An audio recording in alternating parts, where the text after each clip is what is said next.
Hi ಎಲ್ರಿಗೂ ಶುಭೋದಯ. ನನ್ನ ಯೂಟ್ಯೂಬ್ ಚಾನಲ್ಗೆ ಸ್ವಾಗತ ಸುಸ್ವಾಗತ ಅಂತ ಹೇಳ್ತಾ, ಇವತ್ತು ಮಹಾಲಕ್ಷ್ಮಿನ ಕೂರಿಸಿ 3 ದಿನ ಆಗೈತೆ. ನೋಡ್ತಾ ಇರ್ಬೋದು. ಇವತ್ತು ಕರ್ಲಿಸ್ಬೇಕು, ಎಲ್ಲ ರೆಡಿ ಮಾಡಿದ್ದೀನಿ. ಇದು ಕರ್ಲಿಸೋಣ ಅಂತ ಹೇಳಿ 3 ದಿನಕ್ಕೆ 9:15 11:15ವರೆಗೂ ಟೈಮ್ ಹೇಳಿದ್ದಾರೆ ಕರ್ಲಿಸು ಅಂತ ಹೇಳಿ. ನಾನು ಕರ್ಲಿಸೋಣ ಅಂತ ಲಕ್ಷ್ಮಮ್ಮ ಕೂತಿದ್ದಾಳೆ. ಚೆನ್ನಾಗಿ ಹಬ್ಬ ಎಲ್ಲ ಆಯಿತು. ಇವತ್ತು 3ನೇ ದಿನ ನಾನು ಕರ್ಲಿಸ್ಬೇಕು, ಕರ್ಲಿಸೋಣ ಅಂತ. ಇವನು ನೋಡ್ರಿ ಎದ್ದಿದ್ದಾನೆ. ಹಾಯ್ ಮಾಡ. ಎಲ್ರಿಗೂ ಹಾಯ್ ಮಾಡು. ಹಾಂ ಆಯಿತು. ಅವನು ಸ್ನಾನಕ್ಕೆ ಹೋಗ್ತಾ ಇದ್ದಾನೆ. ನಾನು ಬೆಳಗ್ಗೆನೇ ಎಲ್ಲ ಬಾಗಿಲೆಲ್ಲ ತೊಳೆದು, ಮತ್ತು ತುಳಸಿ ಗಿಡದ ಹತ್ರ ಎಲ್ಲ ತುಳಸಿ ಗಿಡ ತೊಳೆದು ಅರಿಶಿನ ಕುಂಕುಮ ಇಟ್ಟು ಮತ್ತು ರೆಡಿ ಮಾಡಿದ್ದೀನಿ. ನೋಡ್ತಾ ಇರ್ಬೋದು. ಆಚೆನೂ ಅಷ್ಟೇ ನೋಡ್ತಾ ಇರ್ಬೋದು. ಎಲ್ಲ ಬಾಗಿಲೆಲ್ಲ ತೊಳೆದು ರೆಡಿ ಮಾಡಿದ್ದೀನಿ. ಶಾನಕ್ಕೆ ಹೋಗ್ತಾ ಇದ್ದೀನಿ. ಬಂದ್ಮೇಲೆ ತಲೆ ಎಲ್ಲ ಹೊಡ್ಸ್ಕೊಂಡು ಬಟ್ಟೆ ಹಾಕೊಂಡು ಊಟ ತಿಂತೀನಿ. ಲೈಕ್ ಮಾಡಿ ಸಬ್ಸ್ಕ್ರೈಬ್. ಇನ್ನೂ ಅಡುಗೆ ಮಾಡಿಲ್ಲ. ಒಂದು ಕಡೆ ಸಾಂಬಾರಾಗಿದೆ, ಕುಕ್ಕರ್ ಕೂಗ್ತಾ ಇದೆ.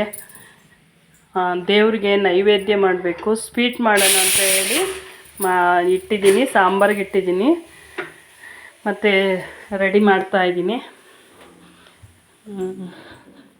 ಇನ್ನೊಂದು ಕಡೆ ಚಿಕ್ಕವನು ಮಲಗಿಕೊಂಡಿದ್ದಾನೆ.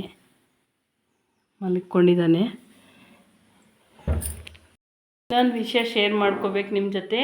ತುಂಬ ವರ್ಷಗಳ ನಂತರ ನಮ್ಮ ಮನೆಯಲ್ಲಿ ಒಂದು ಸರ್ಪ್ರೈಸ್ ಇದೆ. ಆಮೇಲೆ ವಿಡಿಯೋದಲ್ಲಿ ತೋರಿಸ್ತೀನಿ.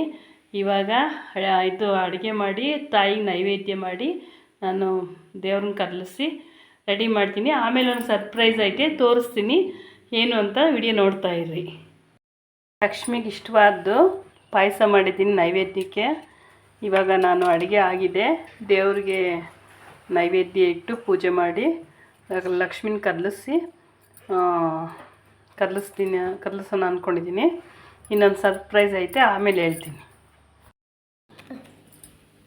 ಎಲೆ ಹಾಕೋಣ. ದೇವ್ರಿಗೆ ಬಿಸಿ ನೈವೇದ್ಯ ಸ್ವೀಟ್ ಮಾಡಬೇಕು ದೇವ್ರನ್ನ ಕರ್ಲಿಸೋ ದಿನ. ನಾನಿವತ್ತು ತಾಯಿಗೆ ಇಷ್ಟವಾದ್ದು ಪಾಯಸ ಮಾಡಿಟ್ಟಿದ್ದೀನಿ. ರೆಡಿಯಾಗಿದೆ. ಸ್ವಲ್ಪ ಅನ್ನ ಸಾಂಬಾರು ಎಲ್ಲ ಹಾಕಿ ನಾವು ಎಡೆ ಥರ ಹಾಕಿ ನಾವು ಪೂಜೆ ಮಾಡಿ ಕರ್ಲಿಸ್ತೀವಿ. ಅಕ್ಷತೆ ಕಾಳನ್ನು ಹೂವು ತಗೋ. ಅಲ್ಲ ಹೂವನ್ನು ಅಕ್ಷತೆ ಕಾಳು ಎರಡೂ ಇಟ್ಕೋಬೇಕು ಜೊತೆಗೆ, ಆಯಿತಾ? ಬಲಗೈಗೆ ಹಾಕೋ ಹೂವು. ಇಲ್ಲ.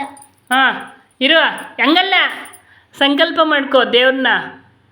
ದೇವ್ರೇ ಮಹಾಲಕ್ಷ್ಮಿ ಕಾಪಾಡಮ್ಮ, ಒಳ್ಳೆ ವಿದ್ಯಾ ಬುದ್ಧಿ ಕೊಡಮ್ಮ,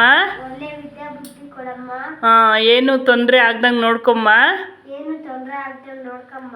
ಅಂತ ಹೇಳಿ ಇನ್ನು ಸಂಕಲ್ಪ ಮಾಡಿಕೊಂಡು ಅಕ್ಷತೆ ಕಾಳು ಹಾಕು ದೇವ್ರಿಗೆ. ಹಾಕು, ಹಾಗೆ ಜೋರಾಗಿ ಎಸಿಬಾರ್ದು. ಗೈಸ್, ನಾನು ಮೊದಲೇ ಹೇಳ್ದಂಗೆ ಫಸ್ಟಾಗೆ ಹೇಳಿದೆ ಸರ್ಪ್ರೈಸ್ ಐತೆ ನಮ್ಮ ಮನೆಗೆ ಅಂತ ಹೇಳಿ. ತುಂಬ ವರ್ಷದ ನಂತರ ನಮ್ಮ ಮನೆಗೆ ಹೊಸ ಅತಿಥಿ ಬರ್ತಾ ಇದ್ದಾರೆ. ಬಂದಿದ್ದಾರೆ ನೋಡಿ, ಇವರೇ ನಮ್ಮ ಮನೆಗೆ ಹೊಸ ಅತಿಥಿ. ಮಹಾಲಕ್ಷ್ಮಿ ರೂಪದಲ್ಲಿ ಬಂದಿದ್ದಾರೆ. ನಮ್ಮನೆ ಹತ್ರ ಒಬ್ಬರು ಮಾರಾಟ ಮಾಡ್ತಿದ್ರು, ಅವ್ರ ಹತ್ರ ಕೊಂಡ್ಕೊಂಡು ಬಂದ್ವಿ ನಾವು. ಇನ್ನು ಲಕ್ಷ್ಮಿನೇ ಕರ್ಲಿಸಿಲ್ಲ ಮನೆಗೆ. ಮಹಾಲಕ್ಷ್ಮಿ ಬಂದವರೇ. ಇವ್ರಿಗೆ ಪೂಜೆ ಮಾಡ್ತಾಯಿದ್ದೀನಿ. ತುಂಬ ಖುಷಿ ಆಗ್ತಾಯಿದೆ. ಯಾಕೆ ಅಂದರೆ ತುಂಬ ವರ್ಷದ ನಂತರ ಮತ್ತೆ ನಾವು ಒಂದು ಇದು ಗೋಮಾತನ ಮನೆಗೆ ತಂದಿದ್ದೀವಿ. ಮೊದಲಿಗೆ ಹಾಲು ಎಲ್ಲ ಹಾಕಿದ್ದೀವಿ. ಹಾಲು ಹಾಕಿ ರೇಷ್ಮೆ ಮೇಯಿಸ್ಕೊಂಡು 2, 3, 4 ಹಸುಗಳು ಇರ್ತಿದ್ವು ನಮ್ಮ ಮನೆಗೆ.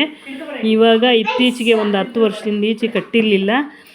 ಇವಾಗ ಮತ್ತೆ ಶುರು ಮಾಡ್ತಾಯಿದ್ದೀವಿ. ತುಂಬಾ ಖುಷಿ ಆಯಿತು. ನಿಮ್ಮ ಜೊತೆ ಶೇರ್ ಮಾಡೋಣ ಅಂಥೇಳಿ ಒಳ್ಳೆ ದಿನವೇ ಬಂದಿದೆ ನಮ್ಮ ಮನೆಗೆ. ಅದಕ್ಕೆ ಪೂಜೆ ಮಾಡಿ ನಮಸ್ಕಾರ ಮಾಡ್ಕೊತಾ ಇದ್ದೀವಿ. ತುಂಬಾ ಖುಷಿ ಆಯಿತು. ನನ್ನ ವಿಡಿಯೋ ಇಷ್ಟ ಆದರೆ ಲೈಕ್ ಮಾಡಿ, ಶೇರ್ ಮಾಡಿ, ಸಬ್ಸ್ಕ್ರೈಬ್ ಮಾಡಿ ಪ್ಲೀಸ್. ವಿಡಿಯೋ ನೋಡಿ ಮತ್ತು ಲೈಕ್ ಕೊಡೋದು ಮಾತ್ರ ಮರಿಬೇಡಿ ಅಂತ ಹೇಳ್ತಾ ಇಲ್ಲಿಗೆ ನಾನು ವಿಡಿಯೋ ಮುಗಿಸ್ತಾ ಇದ್ದೀನಿ. Thank you.